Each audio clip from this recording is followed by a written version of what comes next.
नमस्कार दोस्तों, मैं हूं अर्चना प्रजापति एडवोकेट। हमारे channel AP legal information in Hindi में आपका स्वागत है। दोस्तों, आज हम जानने वाले हैं मकान संपत्ति में भाई का हक नहीं, सुप्रीम कोर्ट का बड़ा फैसला। एक सुप्रीम कोर्ट का आज हम जजमेंट जानेंगे। सुप्रीम कोर्ट का क्या फैसला आया हुआ था जिसमें भाई का कोई हक नहीं होगा मकान और संपत्ति में। वह किस प्रकार का संपत्ति है, मकान है कि भाई उसमें अपना दावा नहीं कर सकता, अपना अधिकार नहीं जता सकता है, ना ही वह संपत्ति और मकान ले सकता है। वह किस प्रकार का संपत्ति है। इसी तरह से एक जजमेंट, बहुत ही ऐतिहासिक जजमेंट है सुप्रीम कोर्ट द्वारा, आज हम इस वीडियो में जानने वाले हैं। दोस्तों, उम्मीद है यह जानकारी आपको बहुत ही लाभकर साबित हो, जानकारी भरा हो। इसके लिए हमारे चैनल को लाइक, शेयर, सब्सक्राइब कर दीजिएगा और ऑल बटन ज़रूर दबा दीजिएगा, क्योंकि ऐसे ही नोटिफिकेशन हमारे चैनल पर आते रहते हैं और आप तक पहुंचते रहते हैं। कोई भी वीडियो हम अपलोड करते हैं तो सबसे पहले आप तक पहुंचता है। इसके लिए ऑल बटन दबाना ज़रूरी होता है। दोस्तों, एक चैनल हमारा और चलता है जिसका नाम है एपी शॉर्ट्स गैलरी। इसको भी आप लाइक, शेयर, सब्सक्राइब और सपोर्ट करें। आगे बढ़ाने के लिए 1 मिनट की इस पर वीडियो हम अपलोड करते हैं। दोस्तों, मकान और संपत्ति पर भाई का हक नहीं, ऐतिहासिक फैसला सुप्रीम कोर्ट ने सुनाया हुआ है। मैक्सिमम देखा गया है संपत्ति विवाद के मामले में सुप्रीम कोर्ट का कहीं ना कहीं फैसला आ ही जाता है। तो संपत्ति विवाद के मामले में सुप्रीम कोर्ट ने एक ऐतिहासिक फैसला दिया है और ये फैसला जो है आपके परिवार से संबंधित है, बाहरी लोगों से रिलेटिव नहीं है। यह पारिवारिक मैटर है। इसी में सुप्रीम कोर्ट ने एक अहम फैसला दिया है, ऐतिहासिक फैसला दिया है। क्या दिया है, आइए जानते हैं। इसमें बात यह था, विषय यह था कि एक पत्नी है, यानी एक बेटी की शादी होती है, एक महिला की शादी होती है और वह अपने ससुराल चली जाती है। ससुराल जाने के बाद उसको पता चलता है उसके पति के नाम से संपत्ति और मकान है। वह संपत्ति और मकान जो था उसके पति को उसके ससुर से मिला हुआ था, उसके ससुर का शेयर था। वह जो भी संपत्ति था उसके ससुर द्वारा अर्जित किया गया हुआ था और वह अपने बेटे को शेयर में शेयर किया था, उसको मकान और संपत्ति दिया हुआ था। तो उस मकान और संपत्ति में पति पत्नी रह रहे थे और ससुर द्वारा जो अर्जित किया हुआ संपत्ति था वह अपने बेटे को दिया था, उसमें दोनों लोग रह रहे थे।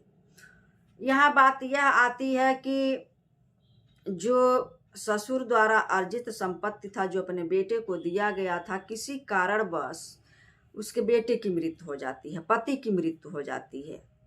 पति की मृत्यु होने के बाद से जो भी पति के नाम से पति का संपत्ति होता है उसके अधिकार में होता है, तो वह जो है पत्नी के नाम ट्रांसफ़र होता है। यह पत्नी का अधिकार है, कानूनन अधिकार है। उसके बाद से पत्नी को ट्रांसफ़र हो जाता है, वहाँ भी ससुर जिंदा है। पत्नी उस मकान में संपत्ति पर निवास करने लगती है और वहाँ रहने लगती है।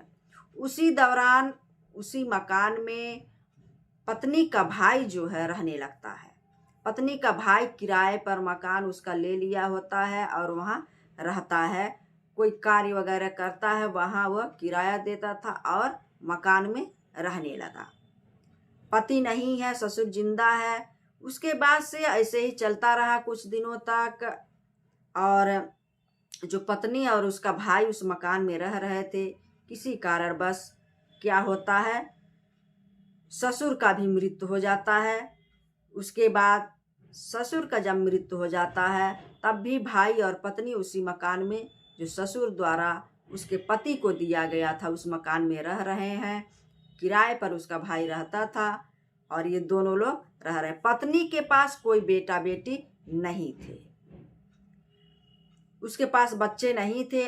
पत्नी और उसका भाई उस मकान में जो उसके पति द्वारा उसको ट्रांसफ़र हुआ था, जो ससुर द्वारा उसको मिला था, उसके पति को, उसी में निवास करते थे। बात यहाँ यह आई कि अगर पत्नी को कोई पुत्र या पुत्री नहीं है तो ट्रांसफर तो उसके पति का जो भी संपत्ति है पत्नी को ही होगा, अन्यथा किसी को नहीं होगा। ऐसे ही चलता रहा कुछ दिनों तक। उसका भाई और पत्नी उस मकान संपत्ति में निवास कर रहे हैं। उसके बाद किसी कारणवश से पत्नी का भी मृत्यु हो जाता है, यानी जो भाई है वही भर उसमें रहता है। पत्नी की मृत्यु हो गई, उसके पति का मृत्यु हो गया और ससुर भी मृत्यु को प्राप्त हो गया, जो कि पत्नी को कोई बेटा बेटी नहीं थे। उसका भाई भर उसके साथ रहता था, जो किराए के मकान को लेकर किराया देता था और रहता था। उसके बाद उसका भाई सोचा कि जीजा दीदी और दीदी के ससुर, जीजा दीदी के ससुर तो मृत्यु को प्राप्त हो गए, क्यों ना मैं इस पर अपना अधिकार जताऊं, क्यों ना मैं इस पर अधिकार अपना रखूं, मैं दावा करूं या संपत्ति मैं ले लूं, मेरे अंडर में हो जा, अब तो कोई नहीं है।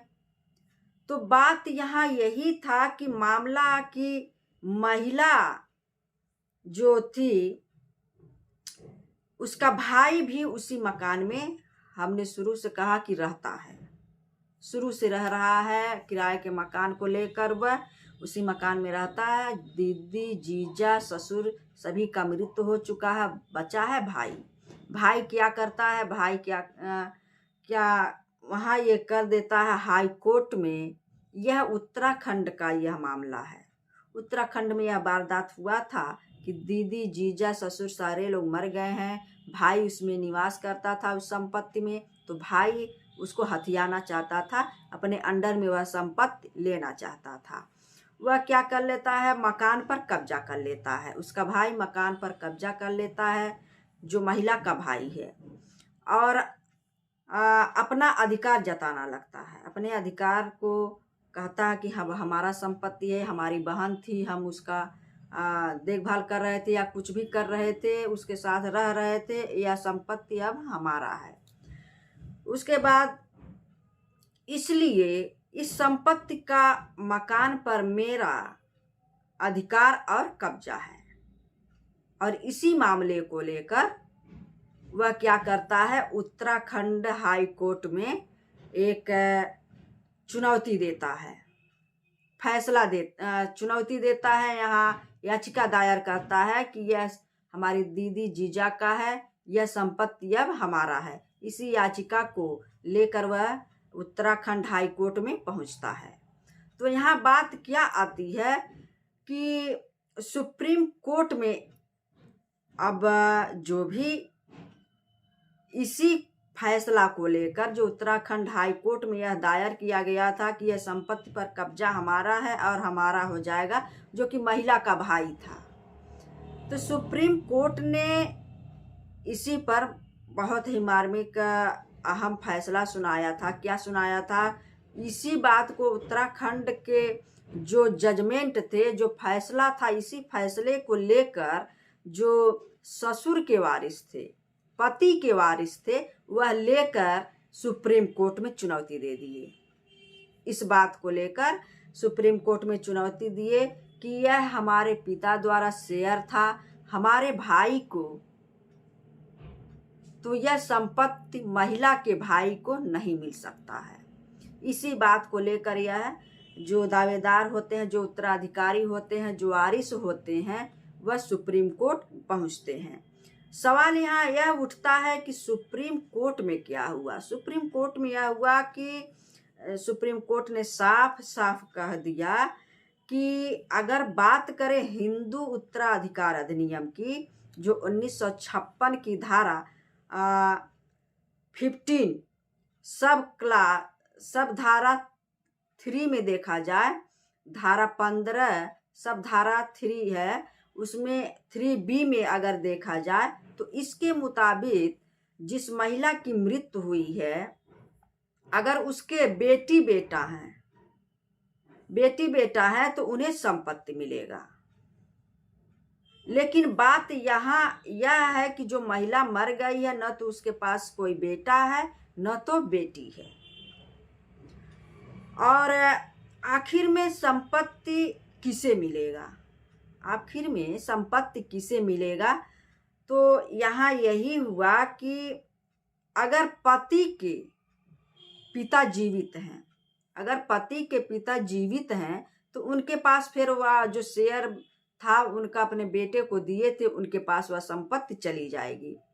लेकिन बात यहाँ यह थी कि ससुर की भी मृत्यु हो गई थी, ससुर को वापस चला जाता, ससुर की भी मृत्यु हो गई थी। बात यहाँ यह था, महिला के मृत यानी मृत महिला के जो पति भी मृत थे, ससुर भी मृत थे, संपत्ति क्या है? पति के भाई को मिलेगा। अगर वारिस की बात किया जाए, उत्तरा अधिनियम 1956 के अंतर्गत देखा जाए, अगर महिला कोई है तो उसके बेटी बेटा है तो संपत्ति उसके पति द्वारा जो मिला था, जो महिला को ट्रांसफ़र हुआ था, उसके बेटी बेटा को भी जाएगा। लेकिन उसके ना बेटी थे ना बेटा थे, तो यहाँ बात यह था पति के वारिस में वह संपत्ति चला जाएगा। यह कहा गया था सुप्रीम कोर्ट ने। सुप्रीम कोर्ट ने यहाँ यही फैसला कहा था कि नहीं, भाई को यह संपत्ति नहीं मिल सकता है, या फिर पुनः जो है पति के वारिस को चला जाएगा, यानी पति के पिता के वारिसों में यह बट जाएगा। यहाँ महिला के भाई को संपत्ति नहीं मिल सकता है, यह तभी होगा जब महिला के द्वारा स्वयं अर्जित किया गया हो, तब वह माता के वारिस को चला जाएगा। महिला अगर स्वयं अर्जित की होती तो वह माता के वंशज में चला जाता, माता के जो भी वारिस होते हैं वह चला जाता, लेकिन वह महिला का अर्जित किया हुआ नहीं था। तब यहाँ कंडीशन यह था कि महिला के भाई को संपत्ति नहीं मिलेगा, महिला के पति के जो भी उसके भाई भतीजा है उसमें वह संपत्ति पुनः चला जाएगा। और सुप्रीम कोर्ट ने साफ साफ कहा कि यह संपत्ति भाई का नहीं है, बहन के ससुराल का होगा, यानी उसके बहन के ससुराल पक्ष वाले जो भी हैं वारिस, उसमें वह चला जाएगा।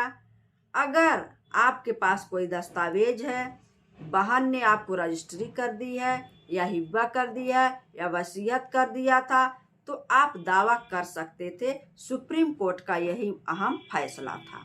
यानी बहन के संपत्ति में अगर पिता से अर्जित है तो भाई बहन का दोनों होगा, लेकिन अगर बहन का शादी हो गया है, ससुराल चली गई है, उसके पति द्वारा उसको संपत्ति मिला हुआ है, तो वहाँ महिला के न रहने पर उसके भाई को संपत्ति नहीं मिलेगा, महिला के पति के वारिसों में चला जाएगा। जय हिंद, जय भारत।